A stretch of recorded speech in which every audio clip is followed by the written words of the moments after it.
11मो होता जने ई पानी थावर जन केंदा उन समय मथे एड़ा सती जती एड़ा सुरन जीव जोकरा उनी के बोलेंदो मामी री चेता जे बरी धर्म बीड़ू जेनो भीम आगलू अने कागर वरमाडी हथ तोरी निजामा गणपति उभार से बेड़ो करसे हथ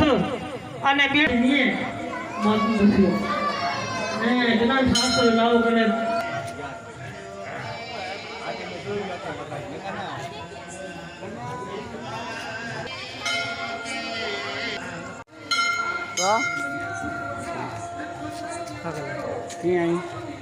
ठीक है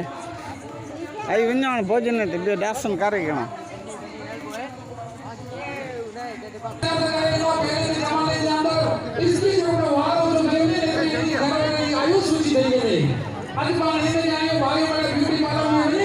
અને હેર કટિંગ કરાવી પોતાનો આયા 5 ટકા ટકા દે નતો